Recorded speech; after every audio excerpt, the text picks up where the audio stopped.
So I literally thought people were joking when they were talking about stepsisters getting with their stepbrothers. Turns out it's not a joke, and I just found out that my boyfriend cheated on me with his stepsister. When I was a freshman in high school, I got into a lot of trouble and ended up getting my phone taken away for 6 months and had no social media for a year. My parents literally didn't allow me to have Snapchat until the summer before my senior year. But I was allowed to have an Instagram, so the moment that I was allowed to have my socials back, I made an update on my story. And within a few hours, a boy that I had been talking to before I got my phone taken away swiped up. We started messaging, talking again, hitting it off all over again. And even though he lived about 2.5 hours away, within a week we started dating. I actually had a few other friends that were dating guys in the same town, so I was like, if they can, so can I. After dating him for a few months, I decided to invite him over to my dad so that they could meet. Both my dad and him hit it right off the bat.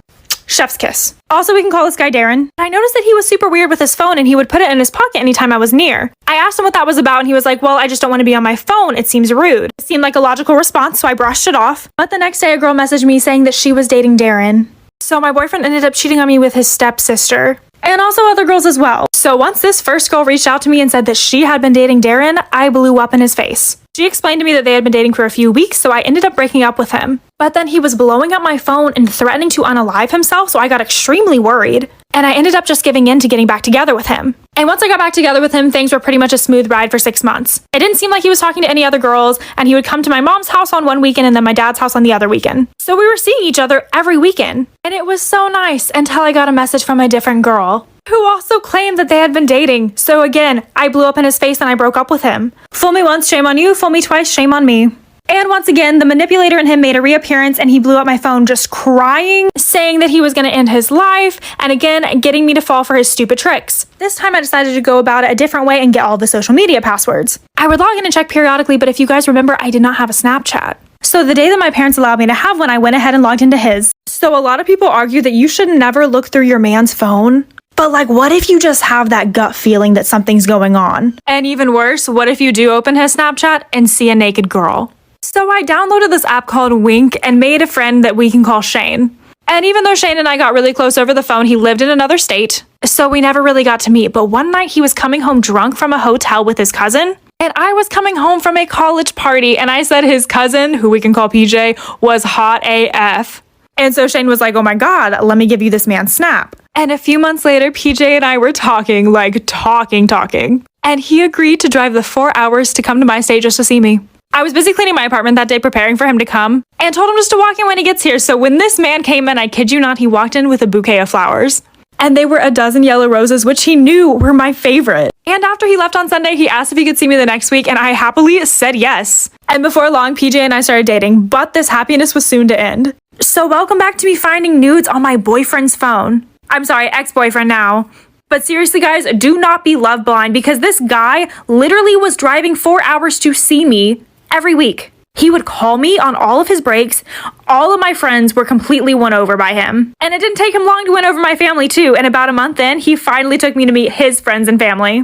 Our lives meshed so well that he asked me to move in with him at a party that night. I was hesitant at first, but then I packed up all of my stuff out of my apartment and moved out of state to be with this man. And after all that, this man switched it up on me. He stopped taking me to parties with him and started leaving on Friday afternoons while I was at work and wouldn't tell me where he was. He wouldn't come home until like 6 or 7 in the morning on Saturday. And then we would just argue the rest of the weekend about it. Like, sir, I moved away from my family, moved out of my apartment, quit my job for you. He was straight up treating me like it didn't matter, and I saw him going to his phone all the time and acting secretive. And eventually I couldn't take it anymore, so I opened his phone when he was sleeping. So part 3 to me finding nudes on my cheating boyfriend's phone. I also forgot to mention this giant red flag. We were no longer active.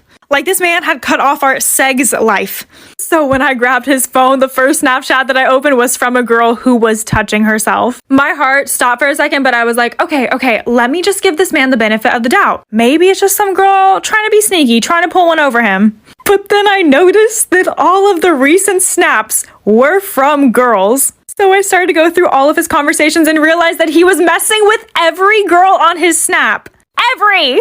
And then there was this one girl who didn't have like sexual messages with him. They were more like lovey-dovey. But it went back to way before we were dating, so this man had never been faithful to me. I broke down, I blocked every girl on his snap, and then I threw his phone at his face to wake him up. I demanded to know why he cheated on me, and that's when he realized that I'd blocked all the girls and he freaked out and lunged at me. We got into an all-out brawl, and I broke my hand in the process and locked myself in the guest room. I think this is part 4 to my boyfriend cheating on me with every single girl on his Snapchat. But this is, of course, where this man just, sprinkled on a little bit of his gaslighting. I locked myself in the guest room, and then he started to cry and act pathetic from the other side of the door, just saying that he was sorry, that he effed up, and he never meant to hurt me, and it was all his fault. And in that moment, I didn't know what else to do. I unlocked the door and cried in his arms, terrified. And I needed to go to the hospital because my hand was literally broken from our fight. Because I had given up everything and I was so in love with him, I decided to work things out, but it literally only lasted a week. We made the decision to break up, but he convinced me to keep living with him. But we set up ground rules, which included no girls over at the apartment and him not talking bad behind my back. But of course, one night when we went out to a party, we got into a massive fight and he caused a scene. And he talked so much smack about me at this party that his friend, who's a girl, turned around and was like, hey, you need to come live with me. I packed up my things and left, but I ended up moving in with Shane, the cousin, instead.